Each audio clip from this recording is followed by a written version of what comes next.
यज्ञोपवीत से रहित नहीं होना चाहिए। यज्ञोपवीत से रहित हो जाए तो जब तक द्वारा यज्ञोपवीत न बदल ले तब तक बोले नहीं, अन्न जल ग्रहण न करे, चलना फिरना बंद कर दे।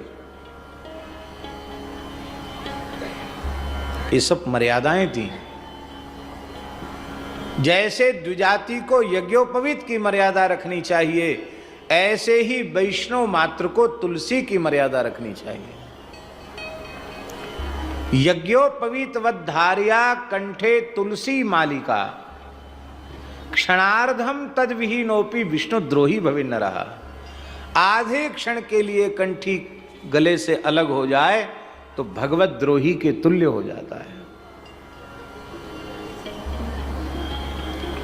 रामायणी जी बैठे हैं,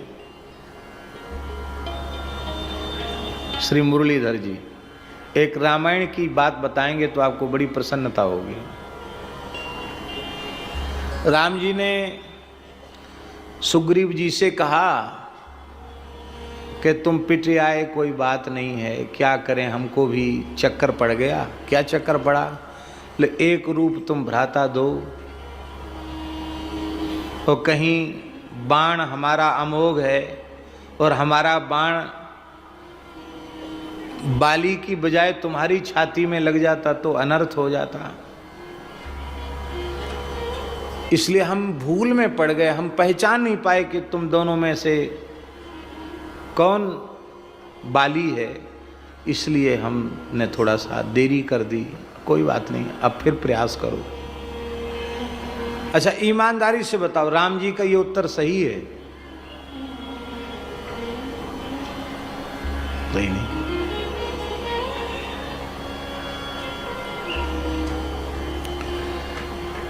अज्ञानी जीव से तो भूल हो सकती है, और जो सहज सर्वज्ञ है, जिनकी सर्वज्ञता ऐसी है कि भगवती सती सीता का स्वरूप धारण करके आई और उन्होंने न आंख दबाई, न आंख मूदी, न नाक दबाई, न ध्यान किया, सीधे ही कह दिया, कहा बहोरी कहाँ वृष केतु, विपिन अकेली फिरे के ही हेतु। सीता जी का स्वरूप धारण करने वाली सती को वे पहचानते हैं, और सुग्रीव जो कवच कुंडल धारण किए हुए है, स्वर्णमयी माला धारण किए हुए राजा है, और ये बेचारा गरीब, बाली राजा है, सुग्रीव बेचारा गरीब है, उसको नहीं पहचानते। तो बोले फिर तो हम द्वारा लड़ने जाएंगे, फिर भूल पड़ गई तो फिर मार पड़ेगी, फिर आप वही कह दोगे, क्या करें, हमसे भूल हो गई। महाराज, आपको ऐसी पिटवाना है तो आप मने कर दो, हम तो जहां ऋषिमुख पर्वत पर रह रहे हैं वैसे अपना गुजारा कर लेंगे। तब भगवान ने क्या किया? मेली कंठ सुमन के माला, भगवान ने सुमन के माला कंठ में मेल दी। सुमन माला माने क्या होता है? पुष्पमाला, ये तो अर्थ है ही है, पर हलायुध नाम का संस्कृत का कोश है, उसमें सुमनस तुलसी माला, तुलसी माला को सुमन माला कहते हैं। इसका मतलब है ठाकुर जी ने सुग्रीव जी के गले में तुलसी माला धारण कराई और स्वयं धारण नहीं कराई, स्वयं तो लिया अपने हाथ में, लक्ष्मण जी को दिया, तो इसके गले में माला पहनाओ, लक्ष्मण जी ने धारण कराई। वाल्मीकि रामायण उठा कर देखो, लक्ष्मण जी ने धारण कराई। क्यों? क्योंकि माला पहनाना गले में भगवान का काम नहीं है, माला कंठ में धारण कराना गुरु जी का काम है। शेष तत्व लक्ष्मण तत्व गुरु तत्व है, आचार्य तत्व है, इसलिए लक्ष्मण जी को कहा माला पहनाओ।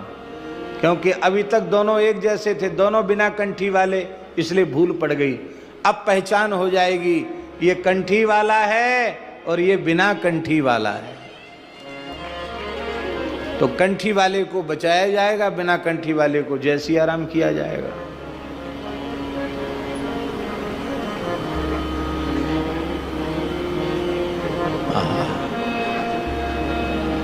बहुत भारी महिमा है, तुलसी की अपार महिमा है। तिलक की भी महिमा है। ये बात हम इसलिए कह रहे हैं कि कहीं ये बातें आप सच्ची न समझ लो, निंदा वाली बातें। इस तिलक को ऊर्ध्वपुंड्र कहते हैं। क्या कहते हैं? ऊर्ध्वपुंड्र। पुंड्र शब्द का अर्थ है संस्कृत भाषा के अनुसार उंगली। पुंड्र माने उंगली और ऊर्ध्व माने ऊपर की ओर। ऊपर की ओर उंगली करके जो खींच के तिलक लगाए जाते हैं उसको ऊर्ध्वपुंड्र कहते हैं। वैष्णव तिलक में प्राय आप सलाई से भी लगाओगे तो ऐसे करना पड़ेगा, ऊपर की ओर।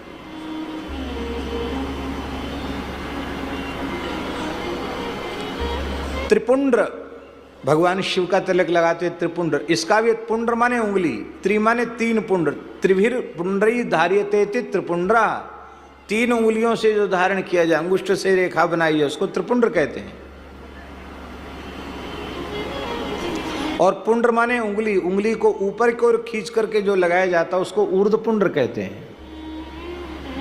तो पुराणों में लिखा है, भगवान व्यास कह रहे हैं, ऊर्ध्वपुंड्रधरो मर्त्यो म्रियते यत्र कुत्रचित् स्वपाकोपि विमानस्थो मम लोके महीयते।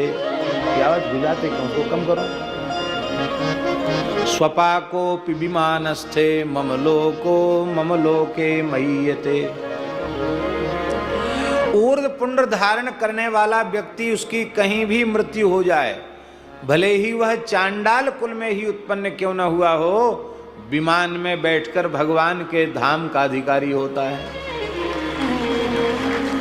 इसलिए बहुत से लोग कहते सोते समय मस्तक पर तिलक मत रखो। नहीं, दूसरे तिलक के बारे में भले ही ऐसी बात हो, वैष्णव तिलक तो अहर्निश मस्तक पर विराजमान रहना ही चाहिए। सोते सोते प्राण निकल गए तो अरे कम से कम मस्तक पर ऊर्ध्वपुंड रहेगा तो ऊर्ध्वपुंड के सहारे ठाकुर जी के धाम तो चले जाएंगे, सदगति तो हो जाएगी।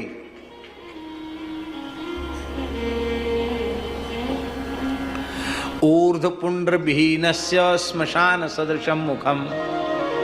मस्तक पर ऊर्ध्वपुंड्र नहीं है, उसका मस्तक श्मशान के तुल्य है। मुखम तस्य विलोक्यैव ह्यादित्यन्तु विलोकयेत्। ऐसे व्यक्ति का मुख देखने को मिल जाए तो सूर्य मंडल का दर्शन करके उस पाप का प्रायश्चित करना चाहिए। हरि नाम की महिमा, ऊर्ध्वपुंड्र की महिमा, तुलसी की महिमा, तप्त मुद्रा की महिमा, इन सबकी महिमा हमारे ग्रंथों में भगवान व्यास ने गाई है। कोई हमारे लिखे श्लोक नहीं है, पुराणों के श्लोक हैं। लेकिन जिस समय नरसिंह जी का जन्म हुआ गुजरात में, उस समय लोग वैष्णवता के घोर विरोधी थे। ऊर्ध्वपुंड्र की निंदा, तुलसी की निंदा, तिलक की निंदा, भगवान नाम की निंदा, संतों की निंदा, इसी को उन्होंने अपना धर्म समझ रखा था।